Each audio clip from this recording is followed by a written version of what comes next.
Absolutely nothing beats windshield time, a road trip, and good conversation in the car.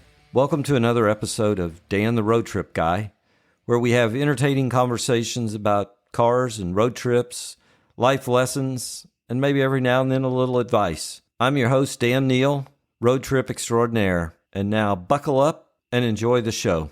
I am on a road trip today with a longtime friend. We've probably known each other for 20 plus years, maybe 25 years. His name is Bob Wood. We at one time actually lived next door to one another. There's a couple things that stick out in my mind about Bob. Well, number one, he's a car guy, so I was real excited to talk to him. The other thing is, when Henry was a Cub Scout, I'll always remember Bob coach us in building our first Pinewood Derby little car. That was a big deal to me. Then we got involved in go-kart racing, and Bob and his son were also involved. And I'll never forget the first race we went to, and our kart was not a top performer. And something broke that night. I think it was the clutch, and Bob was just really quick to lend a hand to me. And the other thing was, if I ever needed a tool, when he was my next door neighbor, I knew I could walk next door and Bob would have it because he had quite a collection of tools. Anyway, I'm excited to talk to him today about cars and road trips and whatever else comes our way. But welcome to the show, Bob. Thank you, Dan. It's great to be here. That was a fun introduction. Yes, we've been friends for a long time, and we've had a lot of fun together over those years. Well, let's buckle up, Bob, and roll down the road. We'll talk about your first car, an epic road trip. We'll talk about that GT40 and see what you're up to today. Well, I'm someone that grew in eastern Massachusetts, and when I was young, the son of the minister in our church loved cars. He started with a Bugeye Sprite, a 1960 Austin Haley Sprite.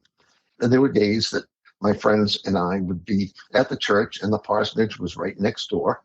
We would go over to see what Butch was doing. Butch Myers was his name. So we would go see what Butch was doing. There was a Bugeye Sprite, and he never raced it, but he autocrossed it. And then after the Bugeye, he got a Lotus Europa.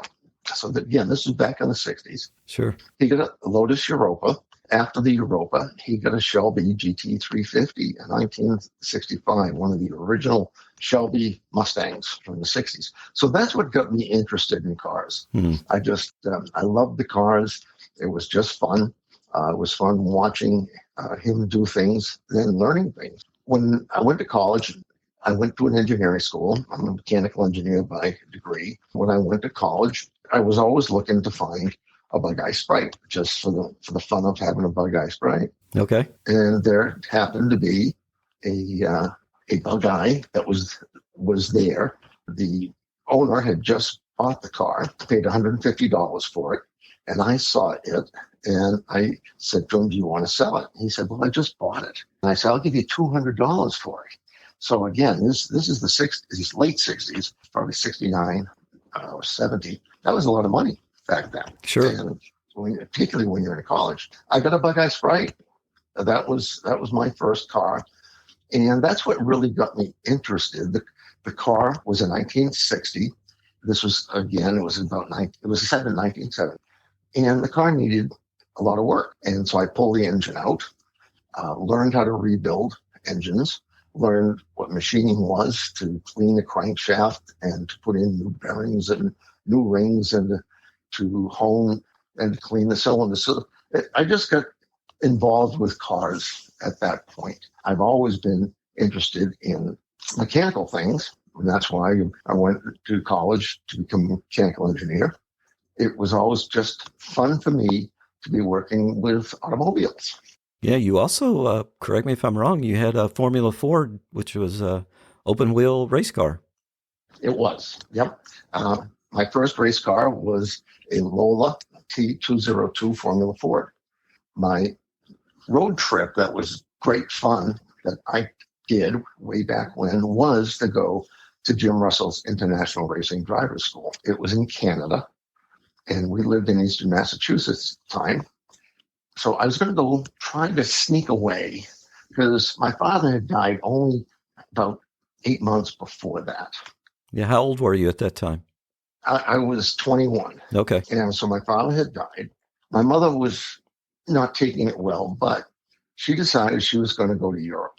And so when she said she was going to go to Europe, in July, I said, unbeknownst to her, that I was going to go to Jim Russell's International Racing Driver School in July while she was gone in Europe. Two friends and I went from where we were in eastern Massachusetts, and we drove to the Laurentian Mountains, just northwest of Montreal, which was about an 8-hour drive. We drove up there, and interestingly enough, we get up there. A friend of mine, one of the two friends, was studying to be a pharmacist. And so he worked at a pharmacy, and on a Saturday night, he didn't get off work till about, I think it was about 10 o'clock. And so he got off work at 10, and we started wending our way northward. So we went through Montreal about 2:30 in the morning. Okay. And then we went to the racetrack in the Laurentians at Saint-Jovite, and we arrived at about 4:30. So we put up our tent. When we get up the following morning to start the race, the school instructor said, we're going to be a little late. And the instructor was Jacques Couture. He was a Formula B Canadian national champion. And he said, we're going to be starting a little late because there had been a break-in. And the break-in, someone stole a whole bunch of tools from the race car shop, the prep shop for all these Formula Fords. My classes started, and my two friends were walking around the track as I was driving and learning. And they were walking around the track taking pictures. And they got way out to the back of the track, and they stumbled across this big box of tools.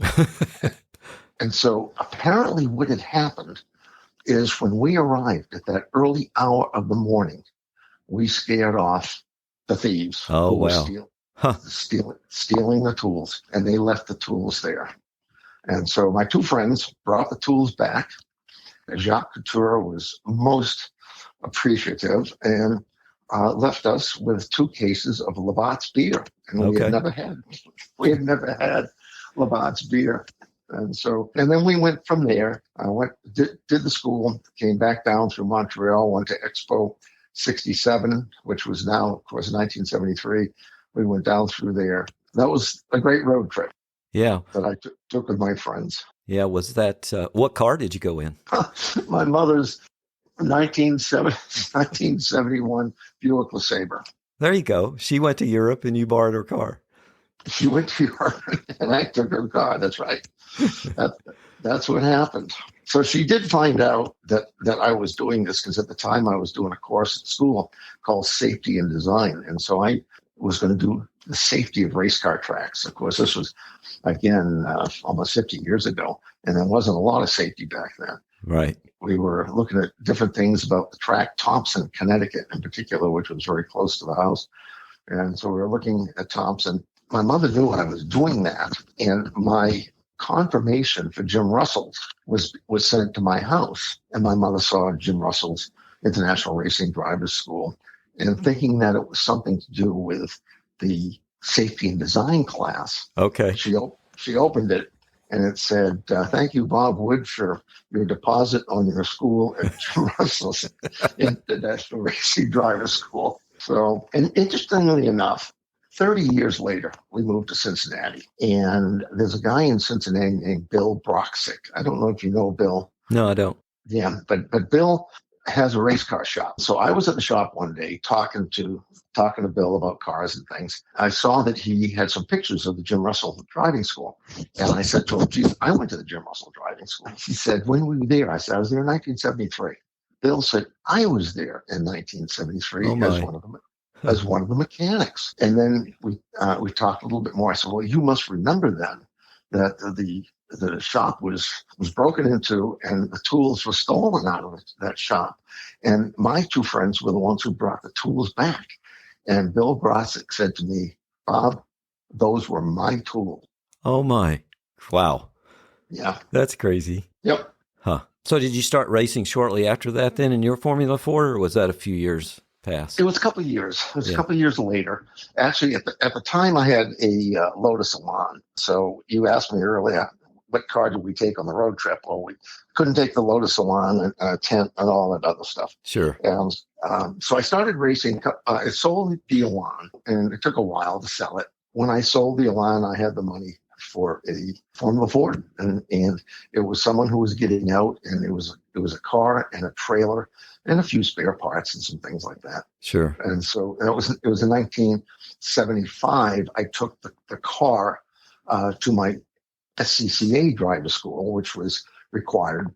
I had to do 2 SCCA schools or 1 SCCA school and a professional school. So I had done the pro school with Jim Russell's. Okay. And so I did the school at Thompson, got my novice permit, novice license after Thompson, Connecticut. It was in August of 1975. So that's when I started. And I ran enough races in 75 to run 3 races to get off your novice permit, or essentially just to get those stripes taken off the back of your car. Yeah, right. The novice had 3 stripes. So essentially the people knew that they could pick on you and you're going to get out of the way and stuff like that. Yeah. And so I got that done in 75. And so 76, I started. That was my first year. That I ran a full season in 76. Is there a race, thinking back a little bit, is there a race that sticks out in your mind or an event that just is a great memory for you? Yes. That would be the only race that I won. Well, that's always good, right? Winning? Yeah, I won. I won a race.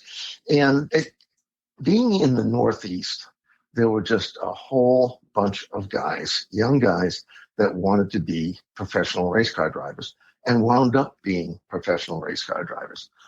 They all started in Formula Ford, and they all ran the nationals.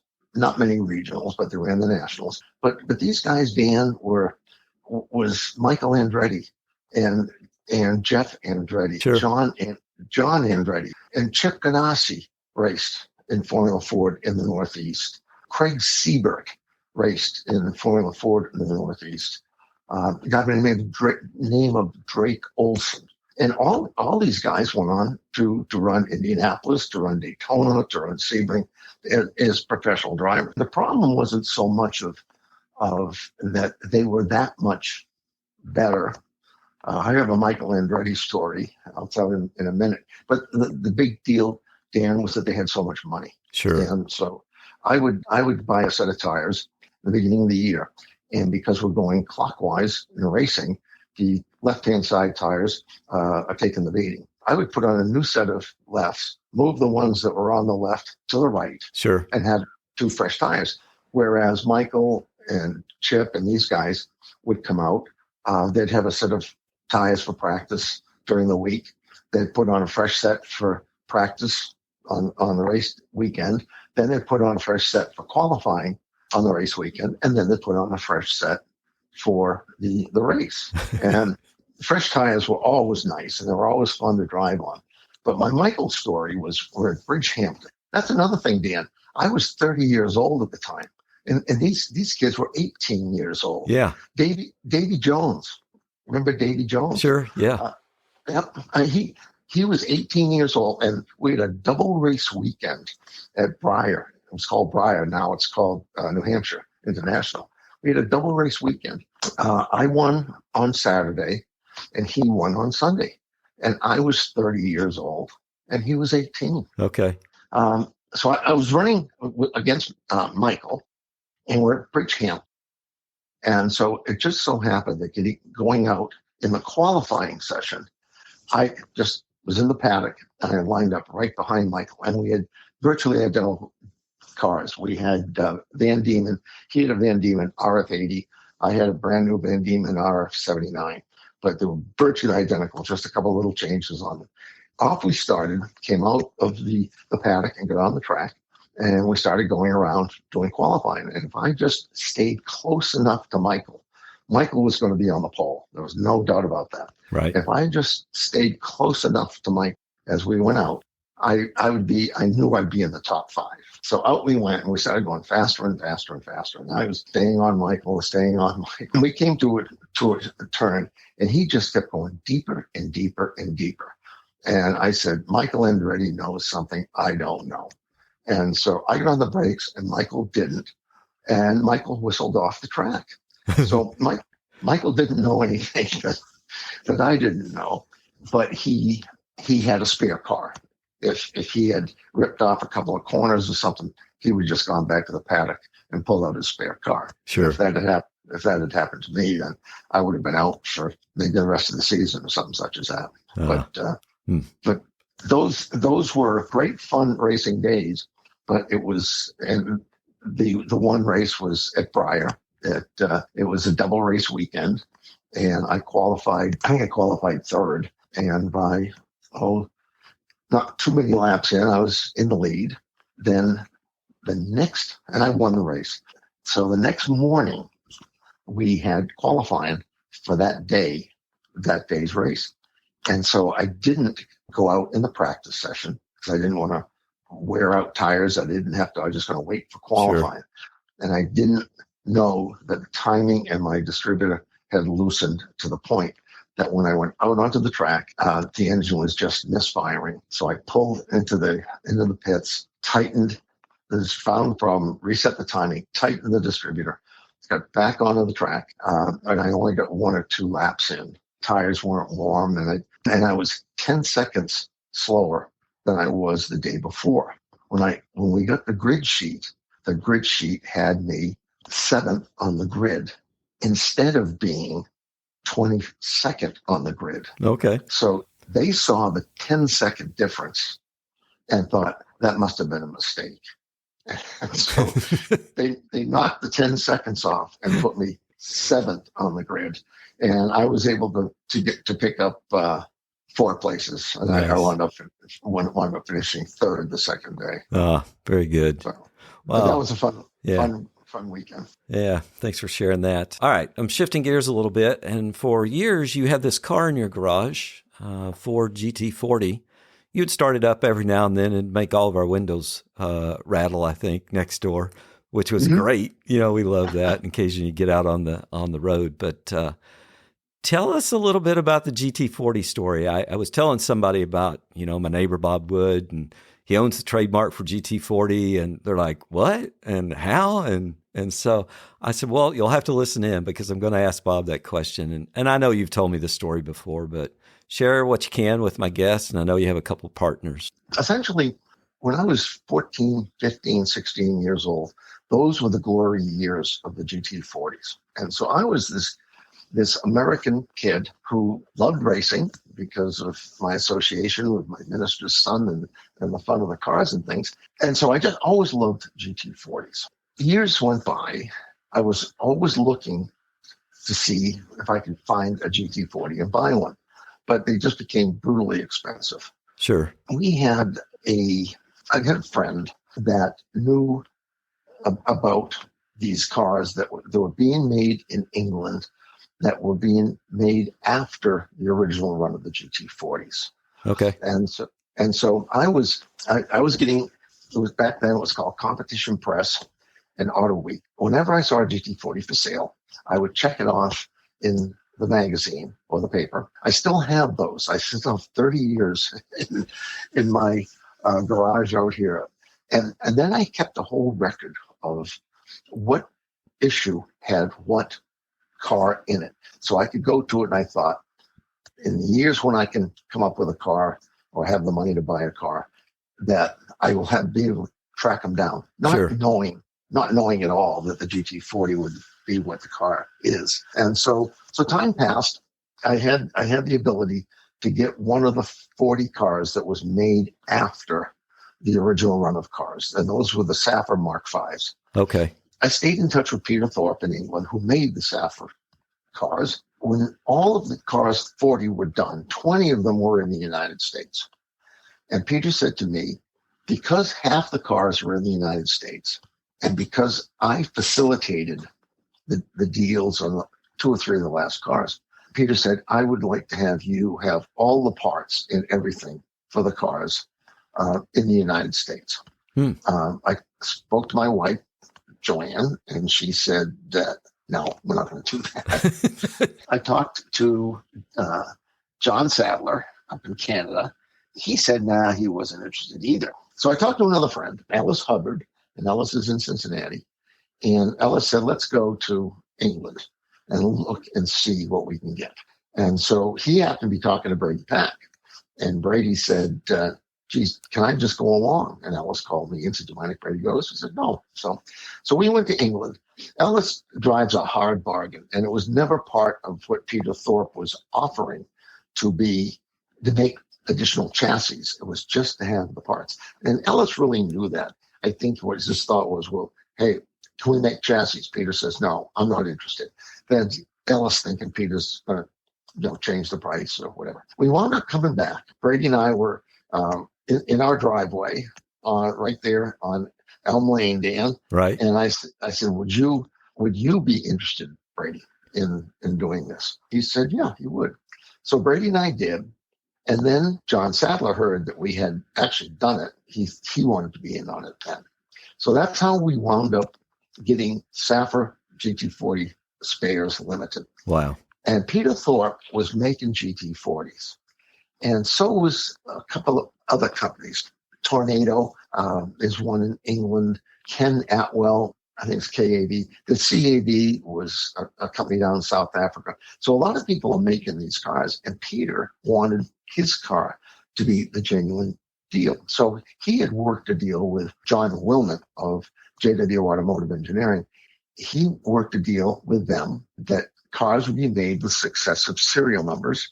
Peter had successive serial numbers, and he wanted to be sure that they were genuine GT40s. So he trademarked GT40. The Ford Motor Company never did.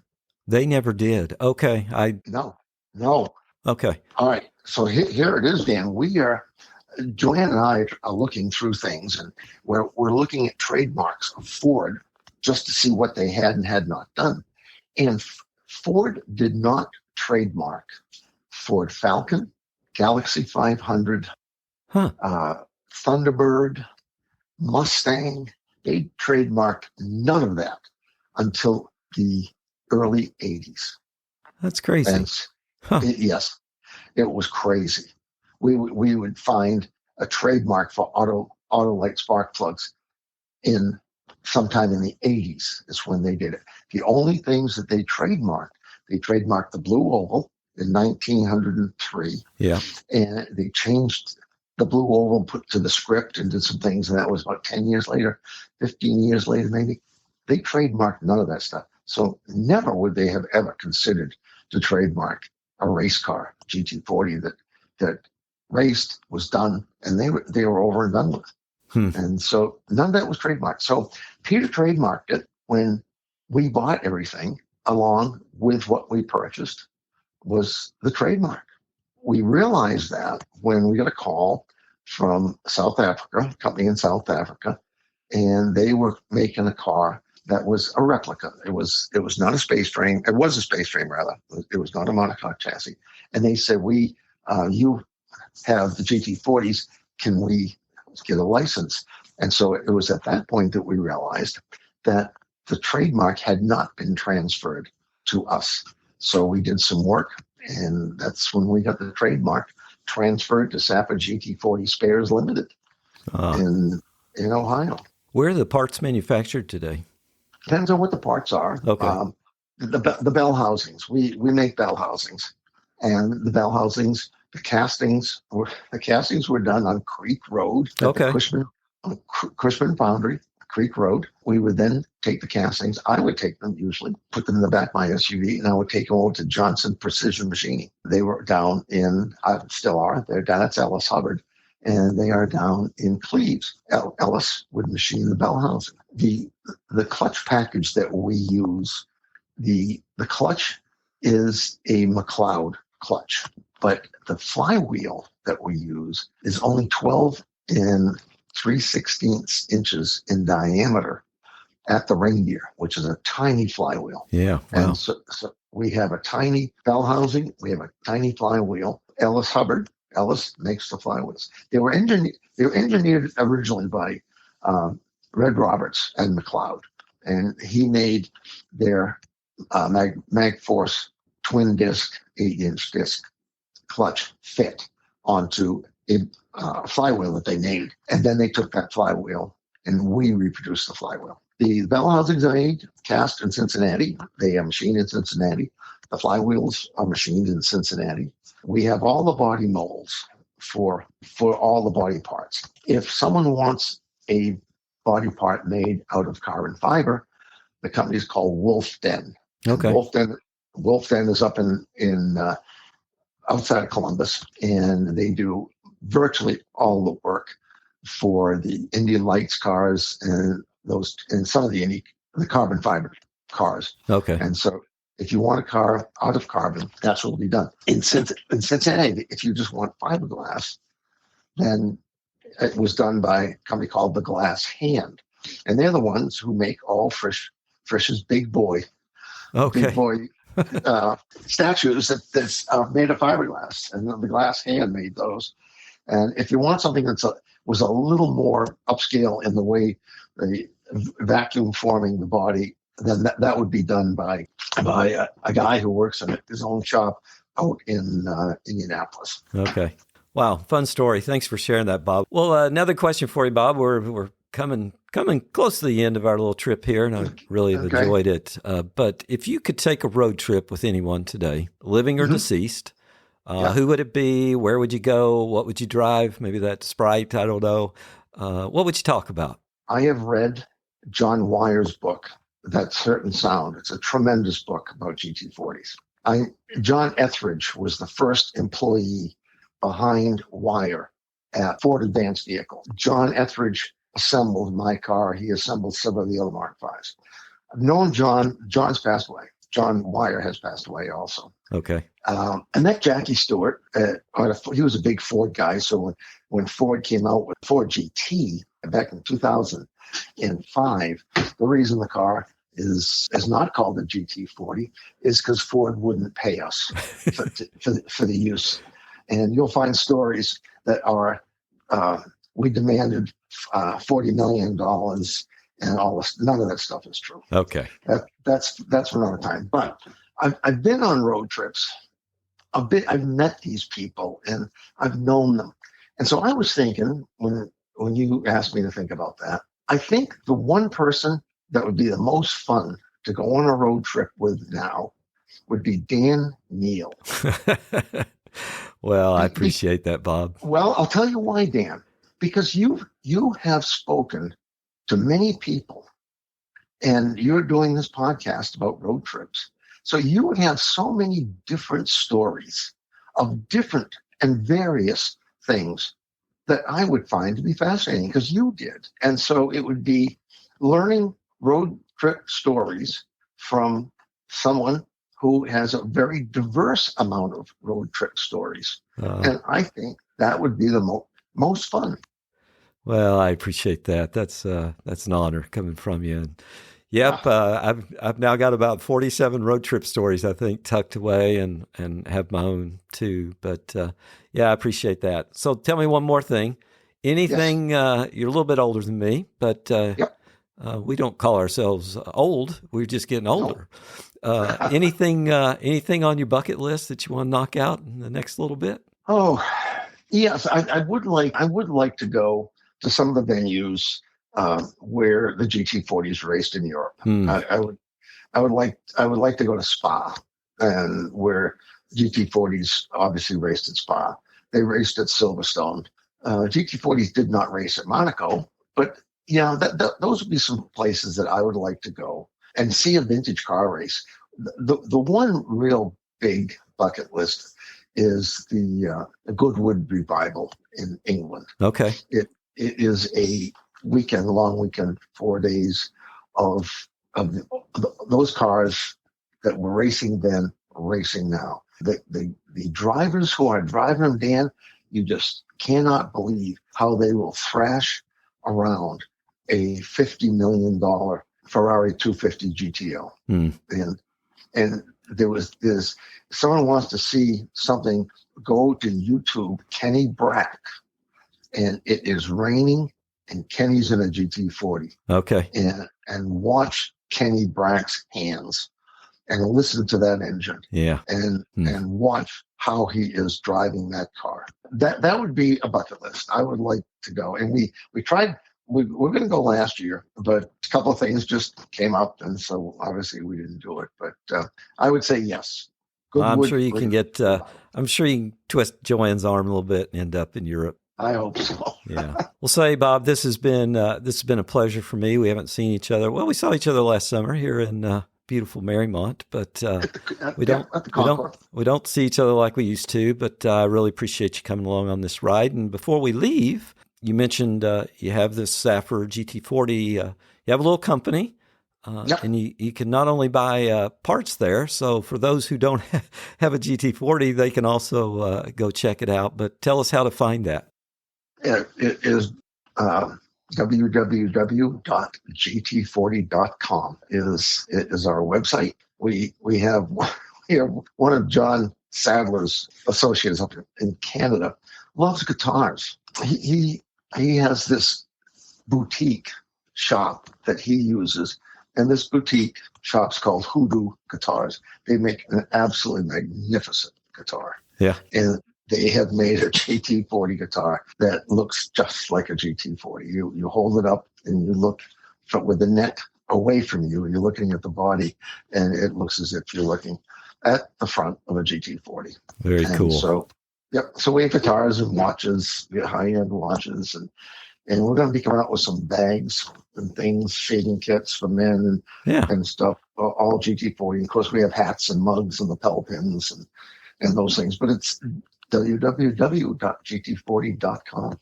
All right. Well, Bob, thank you again for coming along on this little ride. It's been great fun, Dan. I appreciate being asked to go on this ride. Until we meet up again, you can find me on the internet at dantheroadtripguy.com. I hope you will follow this podcast so that you don't miss any upcoming episodes, and share it with your family and friends so that they can enjoy the stories of my guests also. Until we meet again on a future episode, keep having conversations with each other and keep driving.